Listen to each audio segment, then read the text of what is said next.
नाम में बसता है भाग्य, नामकरण संस्कार की अनकही शक्ति।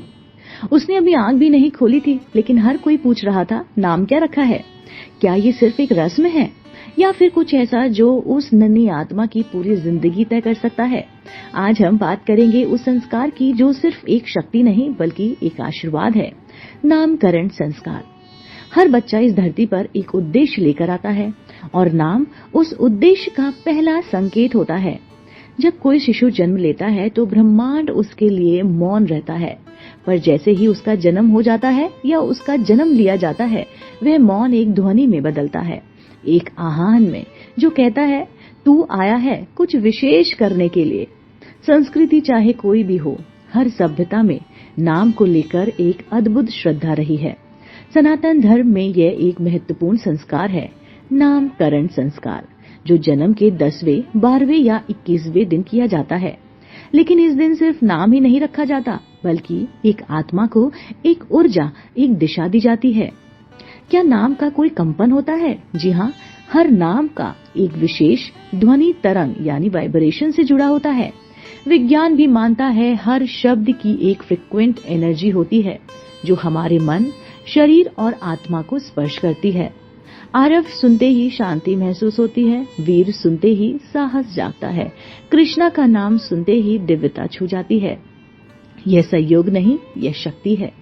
तो क्या गलत? नाम रख देने से कुछ गलत हो सकता है? कल्पना कीजिए, एक कोमल और शांत स्वभाव के बच्चे को अगर नाम दिया जाए अग्निवीर या दुर्जन, तो उसके मन में उस नाम की उग्रता कहीं न कहीं संघर्ष पैदा कर सकती है। इसके विपरीत यदि उसे कोई मधुर, सौम्य, अर्थपूर्ण नाम मिले, जैसे शिवांश, आर्या या फिर अमायरा या फिर वरदान, तो वह नाम उसकी आत्मा से गूंजता है और उसे भीतर से संबल देता है। नामकरण केवल धार्मिक रस्म नहीं, ये एक आध्यात्मिक आह्वान है। इस दिन माता पिता, पुरोहित और परिवार मिलकर ब्रह्मांड की ऊर्जा के साथ जुड़ते हैं, पवित्र अग्नि साक्षी बनती है और राशि, नक्षत्र और गुणों के अनुसार एक नाम चुना जाता है। फिर पिता या कोई वरिष्ठ सदस्य उस नाम को शिशु के कान में 3 बार कहता है, मानो आत्मा को कह रहा हो, तू अब इस नाम के साथ इस धरती पर अपना सफर शुरू कर। अब सुनिए एक कहानी। एक गांव में एक निर्धन दंपत्ति के पुत्र ने जन्म लिया। उनका जन्म कठिन समय में हुआ।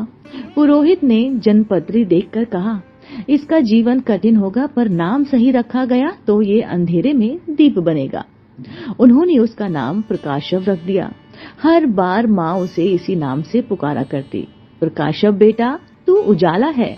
और वह बालक बड़ा होकर शिक्षक बना, हजारों बच्चों की जिंदगी में रोशनी फैलाने वाला। क्या ये सिर्फ नाम था? नहीं, यह उसकी नियति थी। उसे नाम ने छू कर जगाया।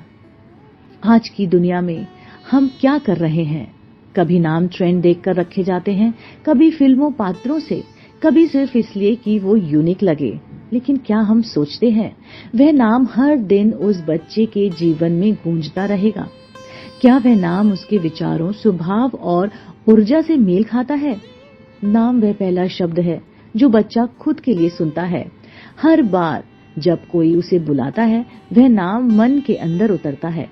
वह नाम बनता है आत्मा की छाया, व्यक्तित्व की गूंज।